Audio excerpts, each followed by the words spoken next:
Well, right now we're looking at what's left of this evening's sunset, a beautiful sunset. I think the thing I want to point out, though, is that our sunset has now pushed to 6 o'clock in the evening, a sign that we are heading towards springtime. In fact, check out our sunset tracker here over the next month. Now, a week from now, it'll be at 6:07. 2 weeks from now, it'll be at 6:14. And a few days after March 7th, something happens. We spring forward. We set the clock 1 hour forward. That means that after that, our sunset will be after 7 o'clock. And that gives us more time in the afternoon and evening to enjoy these unusually warm temperatures. And we found another round of that today with highs in the 60s and low 70s. We officially hit Springfield for a second time in second day in a row today. Looking at what's on radar right now, we find showers and thunderstorms, a couple of different bands of them, dropping southeast now away from the area. A few of these storms have been severe over southeast Missouri, with some quarter-size hail reported in a few of those storms. Also looking at a risk for maybe severe weather down toward the Little Rock area and Memphis, hail being the primary concern.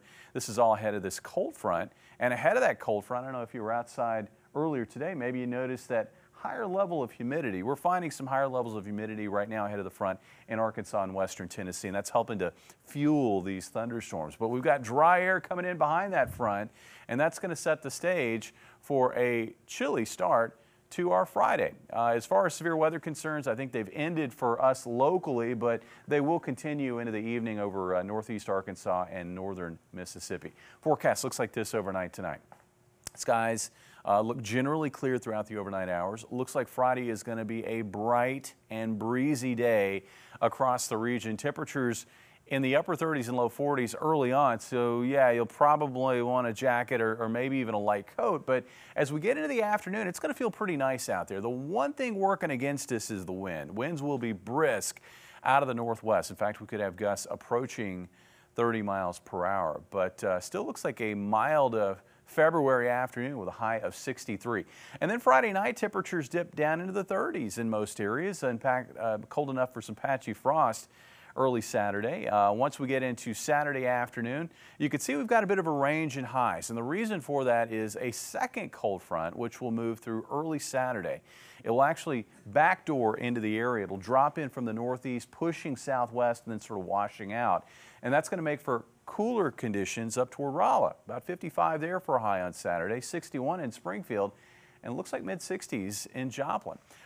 Saturday night, we dip down into the 40s, and then on Sunday, this is what I'm talking about. Beautiful second half of the weekend with highs in the low 70s. Winds not terribly strong out of the southwest at 5 to 15 miles per hour. And while on Sunday, I think we're going to fall short of the record high here in Springfield, Monday and Tuesday, I do expect to set record highs. Looks like 78 on Monday. The record is 77. And on Tuesday, we're going to be approaching 80 degrees, if you can believe it, here at the end of February. The record on that day is 77. Now, we will pay a bit of a price. Oftentimes, again, this time of the year, it gets real warm, it gets humid. You're probably going to have some thunderstorms when you make that switch back to toward colder weather, and there will be a risk of strong to severe storms. It looks like overnight Tuesday night, possibly spilling into Wednesday morning, but the greater risk on Wednesday will be off to the east and southeast. That cold front will lead to a sharp change in temperatures. I think temperatures will be dropping Wednesday morning, and then we're going to be somewhere in the 35 to 45 degree range during the day. The good news is this is a quick hitting round of cold. I think we're probably back in the 60s by that following weekend. Leveling out a little bit after that. You know, I was out and about today for a lunch meeting and saw some people actually enjoying the patio. I thought, you know, good on them. They have a few more days to do so. Yeah, be nice to get out there. Thank you, Jamie. Well,